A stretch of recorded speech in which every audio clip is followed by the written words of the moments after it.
There's a question nowadays about life and friends, and we are so lost in this society of everything what we do. We forget who our best friend is. And the best friend, it's the breath. Can you just think about it? It's your breath. The moment you were born, you had your breath. And if that breath is been around with you all the time till now, and I think the moment you will die, there will be the breath. Everybody came and gone, came and gone, came and gone, but the breath still lives around, and it's very constant. It's the same in tabla. In tabla, you can say, what is it? See, the tal remains constant in tabla, and laya keeps changing. So your breath is like it's constant. It's always there. Laya is like your age, this, that, time to day, and as you go along, it keeps changing with various compositions, various variations, this relationship, that thing, you go there, you go here, you go whatnot. But the breath is always there. So be nice to the breath.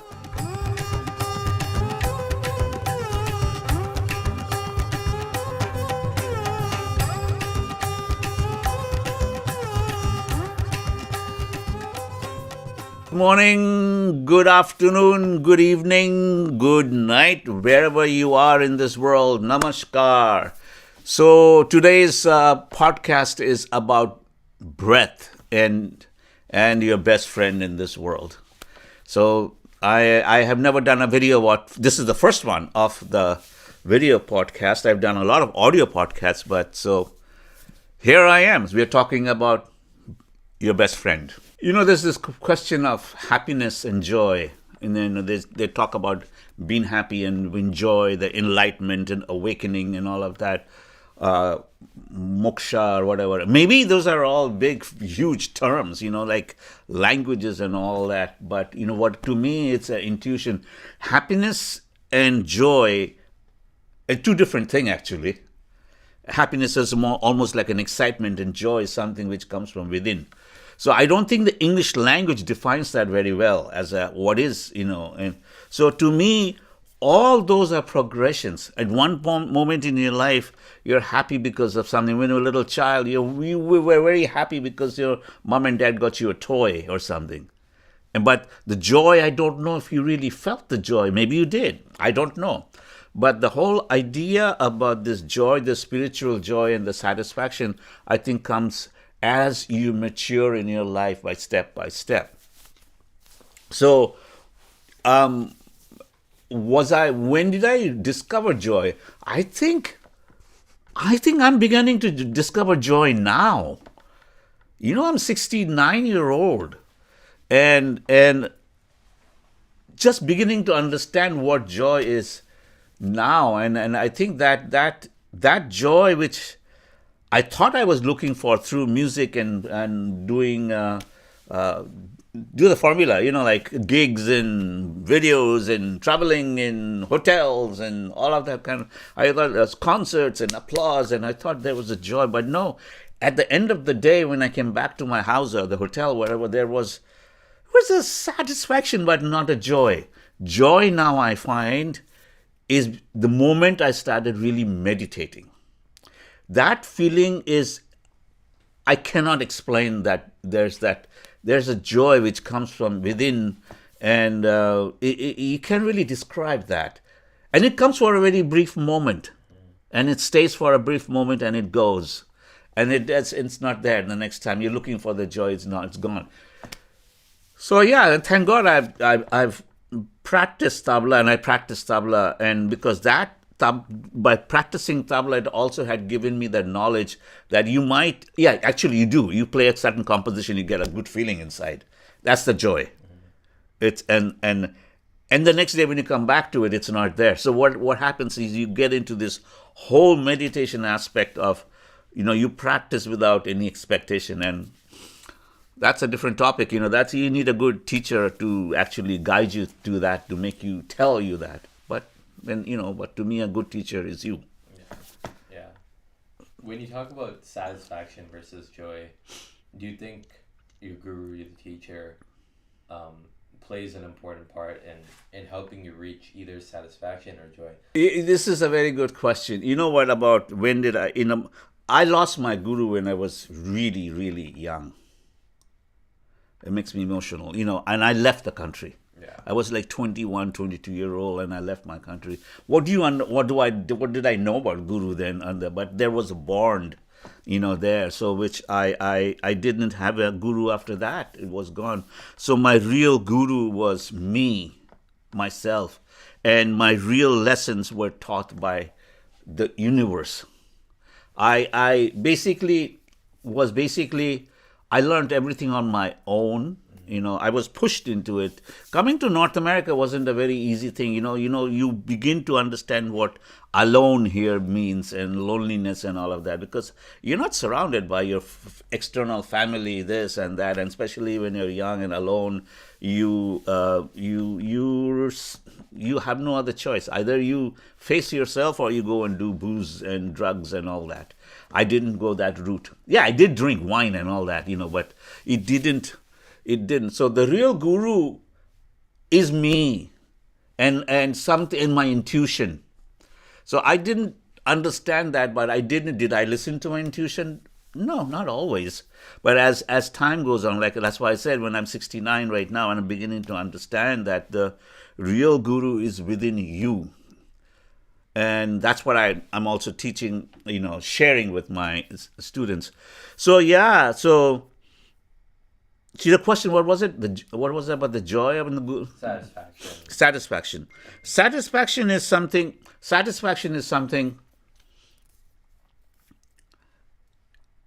I experience now in each and every moment of my life. Getting up in the morning, I go and clean. The very first thing I do is thank you. So when you say thank you, there's that satisfaction there. And then when I go and clean my I call them my sannyasis, my pets, their toilet latrine bowl. There's a satisfaction in that cleaning. Yeah. Then there's a satisfaction in meditating. Then there's a satisfaction in making a tea. Then there's a satisfaction in lighting the incense and going all over your house or whatever it is. But in order for that satisfaction, I think you have to gear your mind to be now. So the question becomes, how do you because your mind just goes everywhere. Is your best friend and your worst enemy. Yeah. So how do you control that mind, and what do you do and to bring that satisfaction? I think if you so for me, to answer your question, satisfaction is each and everything which I do every day, daily, and not necessarily it comes all the time. I'm a human being. Yeah. So, but if you're aware. If you can be aware of each and every moment of your day and whatever you're doing, that's meditation. Yeah. I think a while ago, a couple of classes ago, you talked about the bowl of water and being like muddy and foggy, and when the sun shines on it, you don't see any reflection. Only when you clear it out, you kind of get that clarity. Okay, how does that kind of metaphor relate to you as a tabla player? I use the water part because that comes from the Veda. Yeah. It comes from the Vedas. Any spiritual teacher probably will also talk about it. Yeah, it's like, just think about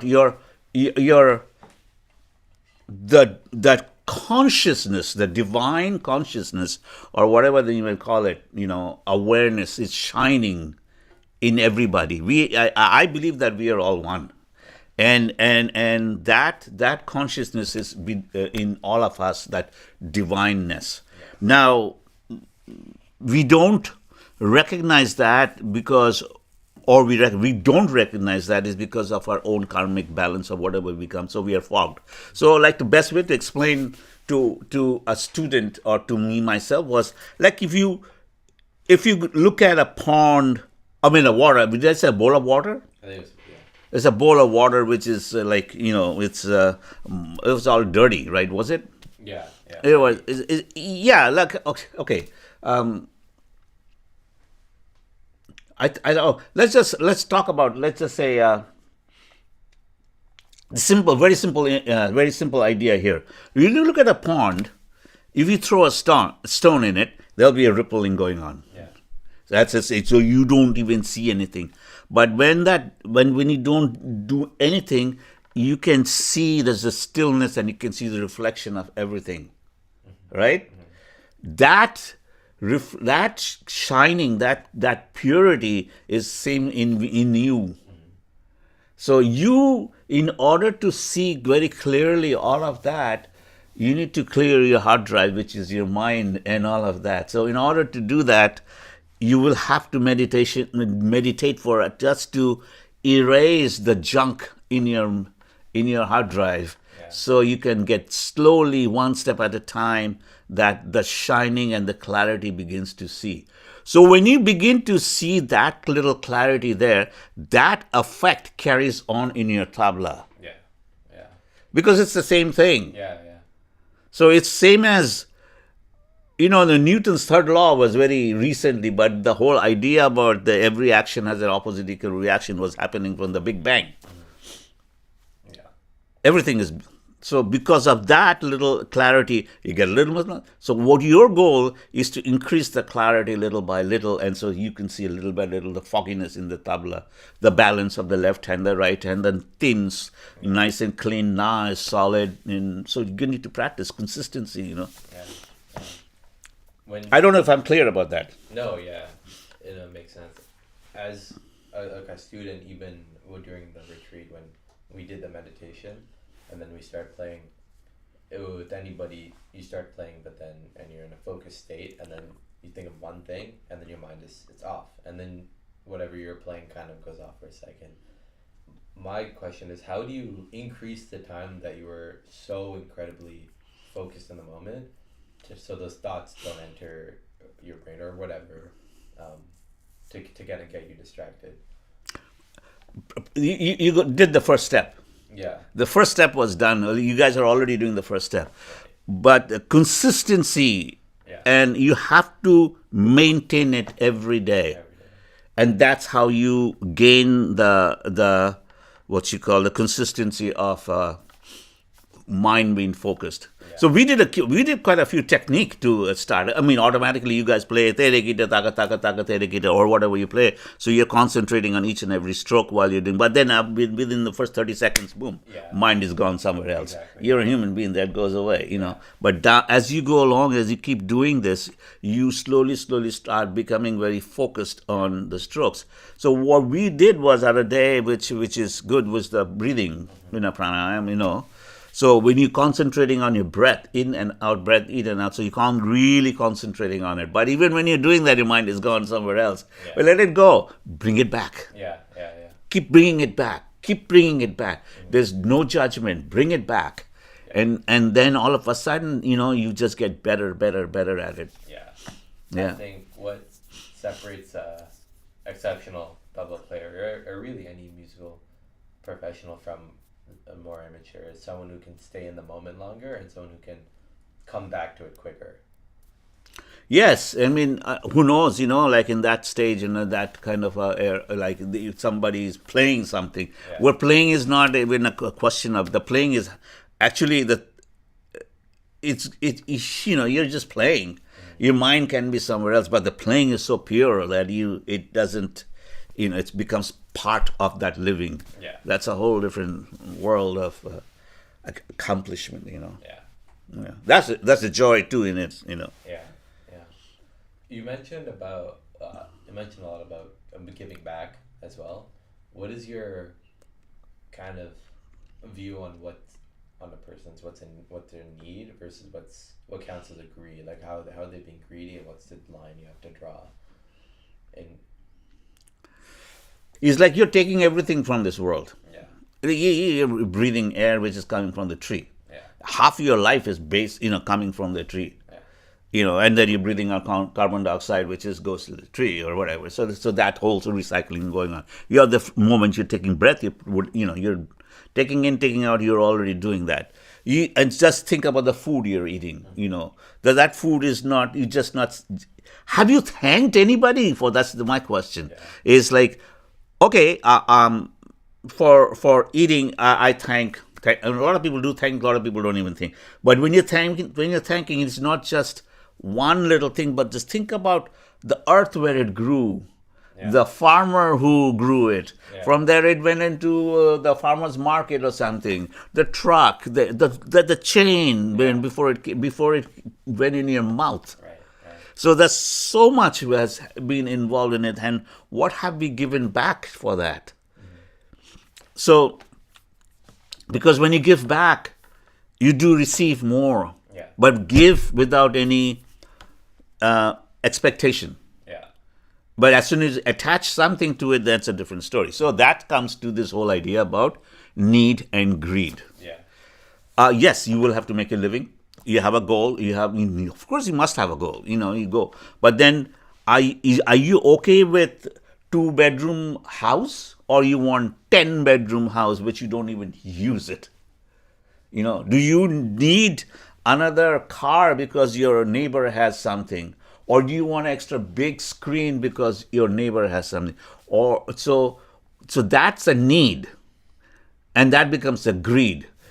Like wanting to have your personal life matters everything, what you need, what you require every day, that's a different story. That's perfect, that's okay. Go make your money, go do whatever you got to do that for your goal, to achieve everything. But when you go to something else and you attach, I want to be famous, I want to do this, I want to do that, I want,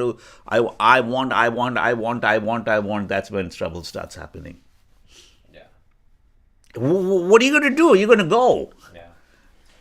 Are you going to take it with you? Like Alexander, that was the great thing about Alexander's 3 or 4 thing which he said, So all these things are, as soon as I began to really get a grasp of it, those are bad desires. I don't feel it anymore. It doesn't matter. Yeah. When you talked about, what you're, especially the neighbor thing, how is that led me to ask about comparison? How has your view on you comparing yourself to others changed over your entire career over the past 30, 40 years? Because I find as someone younger, maybe especially in school, the comparison is a big thing and whatever, but from someone who's gone through all that and now seeing other people in the industry, out of the industry, yourself, within Babla. Well, yeah, when I was young, it was when you're young, you really don't think about much of that. Yeah, I lived in a beautiful house. Yeah. My parents had a beautiful house, But then there was always this question of, how come I don't not getting that kind of dress or that kind of costume or that kind of thing, or what kind of car or that kind of apartment? It was always something outside the house. Why don't I have it? It's always been. That is the whole idea about the nature. Like, see how it works? Everything looking outside the house, but within the house, there was beautiful. Everybody was coming to the house. They were very happy. So like yourself, we are always looking outside, but it's all in here. It's here inside. See how it works? So I just realized this right now. I had everything in my house. Yeah. And I still wanted here and there, but now when I look back now, and everybody said what a beautiful house he had, what this, and then people are always coming. So when did I realize that I don't want anything, all of these kind of stuff? Oh my God! As step went on, I think as soon as I joined this industry and I started following the formula, I was doomed with my music. I didn't. There's something about it didn't work for me. I listened to other people and tried to do this and tried to do that. People made me feel guilty, or all kinds of judgment call or whatever, or their opinions. But nobody chose to ask me, how do you feel? What do you want? Yeah. Nobody did. Yeah. Not one. That's where I think I learned that you don't have to listen to anybody. That's the guru within you. Yeah. Once you start listening to your own intuition, your own guru, you don't need anyone else, because no one's going to make you happy. So creating music composing music and recording, they went simultaneously. They worked in hand for me. I mean, it took me a while to understand the process was what was I looking for in the very end. Always, it is a sound which was always looking for. There's a certain kind of sound which was in my head, in my mind, which I composed and I tried to create, and then I wanted to produce that through a recording or shows and everything else. But that became my own understanding as life went on. That kind of sound doesn't work like this, that kind of composition doesn't work like that. But it is a process. I'm still learning. So different point in my life, I did different things. Yeah.